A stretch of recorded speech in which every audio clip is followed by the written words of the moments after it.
உதயநிதி வீட்டை கேட்கும் ஆதவ் அர்ஜுனா. இந்த வீடுதான் வேண்டும். கோட்டையில் நீடிக்கும் மல்லுக்கட்டு. தமிழக அரசியல் களம் தற்போது அரசு பங்களாக்களை சுற்றி ஒரு பரபரப்பான விவாத மேடையாக மாறியிருக்கிறது. ஆட்சி மாற்றம் ஏற்பட்டு தமிழக வெற்றிக் கழகத்தின் தலைவர் விஜய் முதலமைச்சராக பொறுப்பேற்றுள்ள நிலையில் புதிய அமைச்சர்களுக்கான பங்களா ஒதுக்கீட்டில் பெரும் இழுபறி நீடித்து வருகிறது. கடந்த திமுக ஆட்சியில் அமைச்சர்களாக இருந்த பல மாஜிக்கள் தங்களுக்கு ஒதுக்கப்பட்ட அரசு பங்களாக்களை இன்னும் காலி செய்யாமல் ஆக்கிரமித்து வைத்துள்ளதாக புகார்கள் எழுந்துள்ளன. புதிய ஆட்சி அமைந்தும் பங்களாக்களை காலி செய்ய அவர்கள் தொடர்ந்து மறுத்து வருவதால் தாவேக்காவைச் சேர்ந்த தற்போதைய புதிய அமைச்சர்கள் தங்குவதற்கு இடமில்லாமல் திணறி வருகிறார்கள்.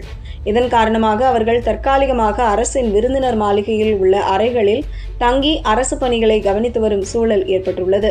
தமிழக சட்டப்பேரவையின் பட்ஜெட் கூட்டத்தொடர் விரைவில் தொடங்கவிருக்கிறது. அதற்குள் புதிய அமைச்சர்கள் அனைவருக்கும் உரிய அரசு பங்களாக்கள் முறைப்படி ஒதுக்கீடு செய்யப்பட வேண்டும் என்பதில் முதல்வர் விஜய் உறுதியாக இருக்கிறார். இதனை அதிகாரிகளிடம் திட்டவட்டமாக தெரிவித்துள்ள அவர் பட்ஜெட் கூட்டத்தொடருக்கு முன்பாக இந்த சிக்கலை முடிக்க வேண்டும் என கூறியுள்ளார். முதலமைச்சரின் இந்த கரார் பேச்சை அடுத்து அவரது செயலாளரிடமிருந்து பொதுப்பணித்துறை அதிகாரிகளுக்கு அதிரடியான உத்தரவுகள் பறந்துள்ளன. உடனடியாக மாஜி அமைச்சர்களிடம் பேசி பங்களாக்களை காலி செய்ய நடவடிக்கை எடுங்கள் என அழுத்தமான உத்தரவு வர பொதுப்பணித்துறை அதிகாரிகள் தற்போது மாஜி அமைச்சர்களை தொடர்பு கொண்டு பங்களாக்களை காலி செய்யுமாறு கடுமையான அழுத்தத்தை கொடுக்க தொடங்கியுள்ளனர். இதற்கிடையே தற்போதைய அமைச்சரவையில் முக்கிய புள்ளியாக வலம் வரும் அமைச்சர் ஆதவ் அர்ஜுனா திமுகவின் முன்னாள் துணை முதல்வர் உதயநிதி ஸ்டாலினுக்கு சொந்தமான இடங்களை குறிவைத்து களமிறங்கியிருப்பது தலைமைச் செயலக வட்டாரத்தில் பரபரப்பை ஏற்படுத்தியுள்ளது. ஏற்கனவே கடந்த ஆட்சியில் தலைமைச் செயலகத்தில் உதயநிதி ஸ்டாலினுக்கு ஒதுக்கப்பட்டிருந்த அதே அறையில்தான் தற்போது அமைச்சர் ஆதவ் அர்ஜுனா அமர்ந்து கோப்புகளை கவனித்து வருகிறார். கோட்டையில் உதயநிதியின் அறையை கைப்பற்றிய ஆதவ் அர்ஜுனா இப்போது உதயநிதி வசித்த அரசு பங்களாவையும் தனக்கே ஒதுக்க வேண்டும் என பொதுப்பணித்துறை அதிகாரிகளிடம் விருப்பம் தெரிவித்துள்ளார். இது மட்டுமின்றி உதயநிதி வசித்து வந்த அந்த VIP பங்களாவை தனக்கு ஒதுக்கீடு செய்ய வேண்டும் என்ற தனது விருப்பத்தை முதலமைச்சர் விஜயிடமும் ஆதவ் அர்ஜுனா நேரடியாக கொண்டு சென்றுள்ளதாக தெரிகிறது. மறுபுறம் தற்போது திமுக பிரதான எதிர்க்கட்சியாக இருப்பதால் சட்டமன்ற எதிர்க்கட்சி தலைவருக்கு முறைப்படி அரசு பங்களா ஒதுக்கீடு செய்யப்பட வேண்டும்.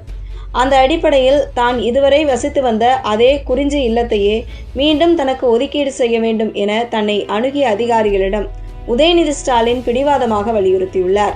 கடந்த ஆட்சியில் உதயநிதிக்காக குறிஞ்சி இல்லம் மட்டுமின்றி அதன் அருகில் இருந்த மற்றொரு பங்களாவும் சேர்த்து 2 பங்களாக்கள் ஒதுக்கப்பட்டிருந்தன. அவர் 2 பங்களாக்களையும் சேர்த்து பயன்படுத்தி வந்தார். இப்போது எழுந்துள்ள சிக்கலை தீர்க்க பொதுப்பணித்துறை அதிகாரிகள் அரசுக்கு 2 முக்கிய ஆப்ஷன்களை பரிந்துரை செய்துள்ளனர். ஆப்ஷன் 1, உதயநிதி பயன்படுத்தி வந்த 2 பங்களாக்களையும் முழுமையாக பறித்துவிட்டு அவருக்கு பதிலாக வேறு ஒரு புதிய பங்களாவை எதிர்க்கட்சி தலைவர் அந்தஸ்தில் ஒதுக்கீடு செய்வது. ஆப்ஷன் 2, அவர் பயன்படுத்தி வந்த 2 பங்களாக்களில் ஒன்றை மட்டும் அரசு திரும்ப பெற்றுக்கொண்டு அவர் கேட்டுக்கொள்ளும் குறிஞ்சி இல்லத்தை மட்டும் அவருக்கே மீண்டும் ஒதுக்குவது. பட்ஜெட் கூட்டத்தொடர் நெருங்கி வரும் வேளையில் மாஜிக்களின் பிடிவாதம் ஒருபுறம், புதிய அமைச்சர்களின் எதிர்பார்ப்பு மறுபுறம் என அரசு பங்களா விவகாரம் கோட்டையில் பெரும் மல்லுக்கட்டாக மாறியுள்ளது.